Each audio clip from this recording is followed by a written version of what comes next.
সাথে বাংলাদেশের পলিটিক্যাল পার্টিগুলোর আবার আরেক দফা মিটিং শুরু হয়েছে।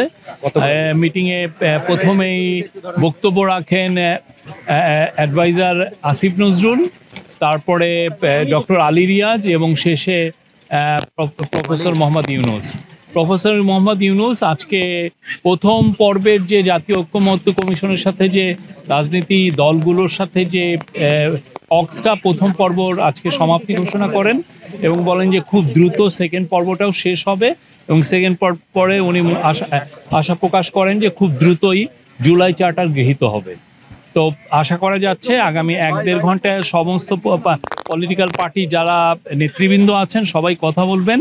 কথা বলার সাথে সাথে আমাদের এই জাতীয় ঐক্যমত্য কমিশনের সাথে পলিটিক্যাল পার্টিগুলোর সেকেন্ড পর্বের জাস্ট ডিসকাশন দেওয়া এবং ডায়ালগটা শুরু হবে, ফর্মালি শুরু হবে। ভাই 28টা দল আমন্ত্রণ জানিয়েছেন, সবাই কি এসেছেন? সবাই 28টা দল সবাই অলমোস্ট এসেছেন। আমি পুরো গুণিনে আমরা পরে আপনাদেরকে লিস্ট দিব। হ্যাঁ, মেজর পার্টি সবাই এসছে। কিছু বিষয় আসলে পর্যায়ক্রমে এক দিন এক দলের সাথে বসবে কিনা আমার জানা মতে এই সপ্তাহে বোধহয় একটা মিটিং আছে। ঈদের আগে অনেক ক্ষেত্রে এমনও হতে পারে যে কয়েকটা পার্টির লিডারদের সাথে একসাথে বসলেন। হ্যাঁ, এমন না আগে যেরকম মিটিং গুলো হয়েছে যে একটা পার্টির সাথে ঐক্যমত্য কমিশনের সাথে মিটিং হয়েছে, খুব ইন্টেন্সিভ মিটিং। এখন যেটা হতে পারে যে অনেকগুলো পার্টির নেতৃবৃন্দ বলবেন, এক একজন নেতৃবৃন্দ এসে তাদের সাথে ওনারা কথা বলবেন আর কি। অনেকগুলো ক্ষেত্রে 10-15টা পার্টির দেখা গেল নেতৃবৃন্দ একটা মিটিং এ এসছেন, এরকমও হতে পারে। আমি এটা ডক্টর আলী রিয়াজ স্যার, তারপরে সিনিয়র সেক্রেটারি মনির হায়দার, এনারা বলবেন এটার মানে ডেট এখনো ফিক্সড হয়নি। এই সপ্তাহে শুরু হয়ে যাবে।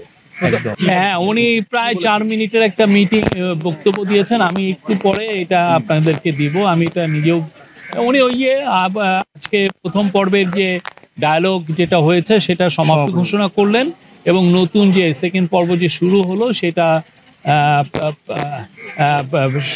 উদ্বোধন করলেন এবং উনি সবাইকে থ্যাঙ্কস জানালেন যে সবাই পার্টিসিপেট করেছেন।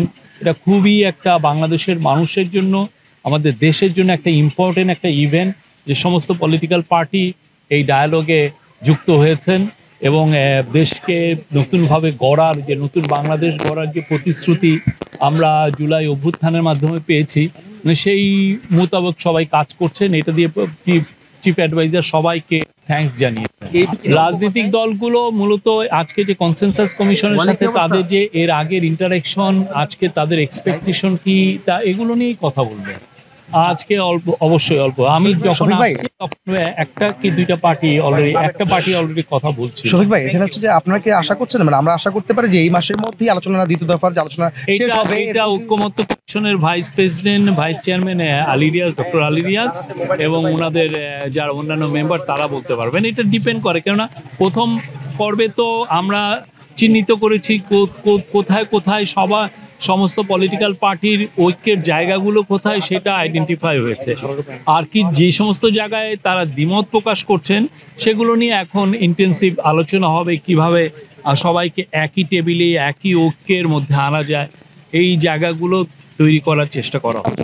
প্রফেসর ইউনূস অনেকবার জাতির উদ্দেশ্যে ভাষণ দিয়েছেন, অনেকবার ফরেন ডিগনিটারি এসছেন, তাদের সাথে কথা বলেছেন, ইন্টারন্যাশনাল বিভিন্ন ফোরামে উনি কথা বলেছেন। প্রত্যেকটা জায়গায় উনি কিন্তু একই কথা বলেছেন। উনি বলেছেন ইলেকশন ডিসেম্বর থেকে জুনের মধ্যে যে কোনো একটা সময় হবে।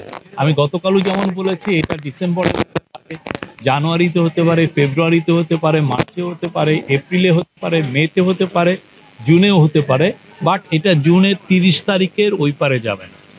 এটা নিয়ে তো কিছুদিন আগে ডক্টর আলী রিয়াজ বলেছেন, ওনারা একটা প্রেস কনফারেন্স করেছে, এটা নিয়ে ওনারা যথেষ্ট এলাবোরেট ওয়েতে বলেছেন কোথায় কোথায় ঐক্যের জায়গাগুলো তৈরি হয়েছে, কোথায় কোথায় কেউ দ্বিমত করছে, সেই জায়গাগুলো ওনারা বলেছেন।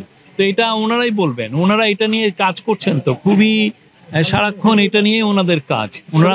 ওনাদের নামটাই তো সেই জন্য ন্যাশনাল কনসেনসাস বিল্ডিং কমিশন। ওনারা কনসেনসাসে যাতে সবাই আসেন, সমস্ত পার্টিকে যাতে কি কনসেনসাসে আনা যায়, সেই জন্যই তো ওনারা কাজ করছেন।